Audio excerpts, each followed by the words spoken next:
Hey tubers, me again. Hey, I'm doing a cleanup on a property, organizing some tools and stuff for this guy in his shed. But anyways, this power trim edger was left behind by the previous owner. Said he didn't want it. Tried to sell it on at a garage sale for like 60 bucks. No takers.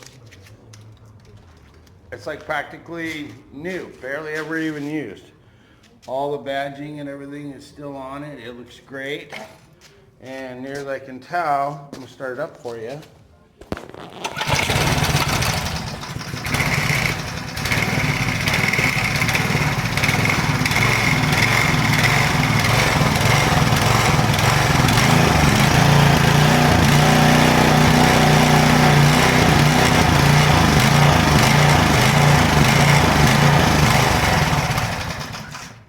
I call that hunting. So it just needs the carburetor cleaned, and because what it does is like when it revs up, it had just closed down the throttle to suck more fuel in, and it just keeps going back and forth, back and forth. The governor is what's making it do that. So if we can get a steady flow of fuel to it, it'll stop doing that hunting back and forth. And so I'm probably just going to take some pull some parts, and then this is what I use to shine everything up, and I'll put it on Craigslist and sell it. But WD-40 is what I use to shine it up with. So I'm just going to do a couple of clips, and I'll show you when I'm cleaning the carb, and then we'll start it up and off to Craigslist. Okay, so I got it up on the table now. This is just a couple minutes later. And here's the choke down here on the lever. You can see that. So we'll have the choke off, and then this is what does the hunting. See, like here's that's the little resistor spring. This is the linkage and stuff that goes to the governor. Okay, and then this thing is all set up on the throttle cable up front. So you can see how it takes and it puts tension on it. And when it does all that hunting, as you'll see, I'm going to start it up. You won't be able to hear me. You'll be able to see that this thing is just bouncing back and forth, back and forth. It's asking for more gas. So we need to take and clean it out, and probably just replace the diaphragms over there, just because I'm going to have it apart. So hold on one second.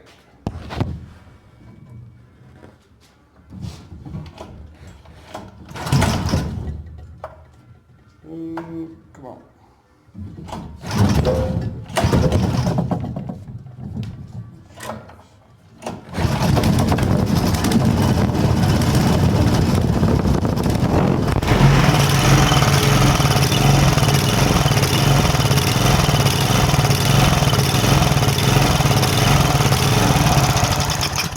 So that's what actually causes the hunting, and it's because it's not getting one continuous flow of gas. So now I'm going to take this bad boy apart, and I'll show you like the parts that we cleaned, and then we'll stick it back together. Okay, so I got the carb off, you guys.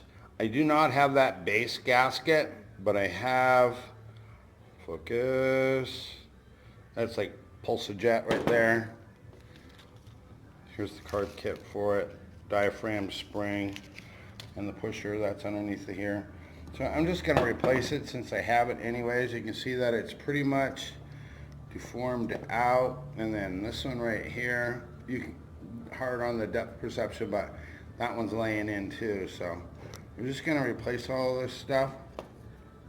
Make sure that the tubes are all cleaned out. And then over on this side, there's that jet. So I'll count the turns going in, and then take it out, and then spray that out, and then set it back original. And then if it needs to be tuned, we'll do that. But right now it's just a matter of quick cleanup, put the new stuff in, see ya, and then put it back on.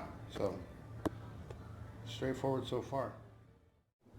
Okay, so there's really nothing too fancy about installing this new diaphragm kit, but since you're here and you're only on your first beer, let me show you how it's done. So these are the components. There's a spring, there's that little flat push washer that goes in there like that. This actually has like a little recessed part that goes over the top of that spring. So you see how that pulses back and forth. I made sure that all these are clear for the fuel to pass through. And here's a new diaphragm compared to the old one. You can see it. This one's pretty dented. So anyways, we get rid of that one. There's a little, what do you call it, a little stud for this to go on. And this goes over the top. It was like that on from the old one. So I'll go and line these up. Cover plate. This has to line up on top of that stud. I'm just going to gently lay it on there until I line up all the screws. And they put some thought into this. This isn't like a regular, what do you call it, a Briggs. It is a Briggs, but I don't remember seeing these little Torx heads in there from before.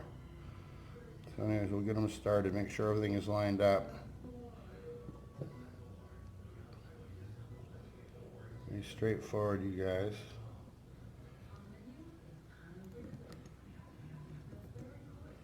Right there.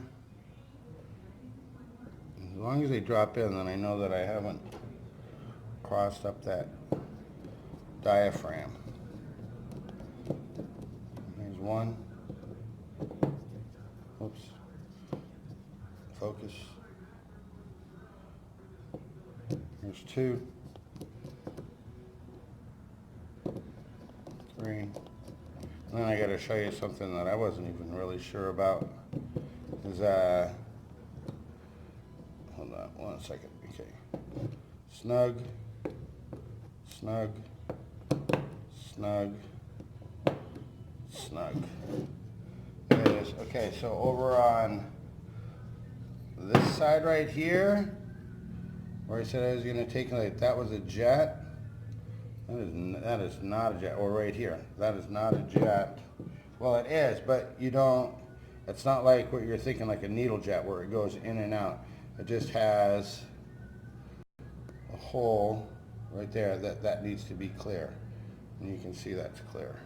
So we're going to take and put that one back in. And like I said before on the other, on a little bit earlier, is like I do not have the base gasket. I have the one that has, I think it's the 7-hole, 5-hole. I have the replacement ones of these, but it's not the same. So I'm saving this one. I'm going to stick it back together and see what we end up with, guys. Okay.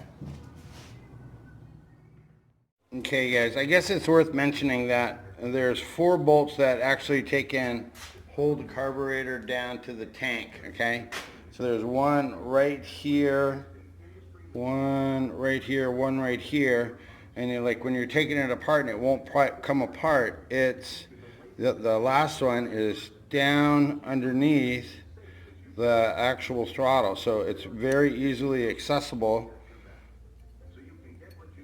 by moving this out of the way, and then it goes all the way down. So you just kind of hold the throttle plate out while you're tightening up that screw to secure it down to the tank. So if you're trying to take it apart and you're prying on it and it's not coming off, look for that screw down underneath of there. It goes right through the carburetor. Okay?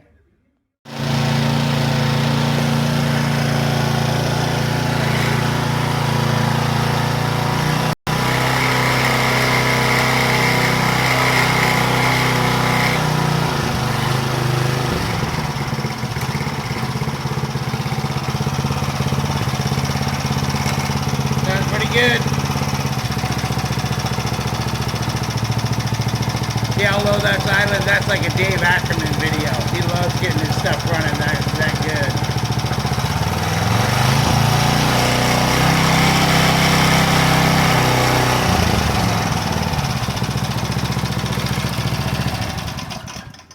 I gotta make a little little adjustment down under here on the throttle because I have to push it to kill it right there, but that's nothing. So anyways, off camera, I'm just gonna run it and then put some 30 weight fresh oil in it. This one's ready to rock and roll. So thanks for watching, guys, and we'll catch you on the next one. I'm done. I'm out.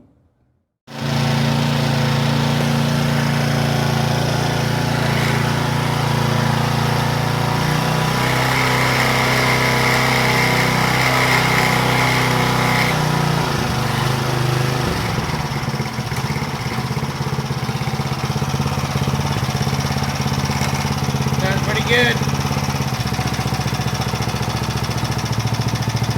See how low that's idling? That's like a Dave Ackerman video. He loves getting his stuff running that good.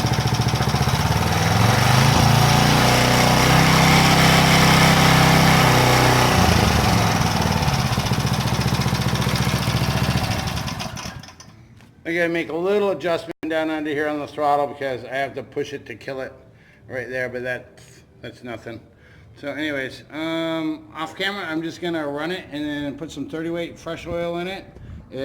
This one's ready to rock and roll. So thanks for watching, guys, and we'll catch you on the next one. I'm done. I'm out.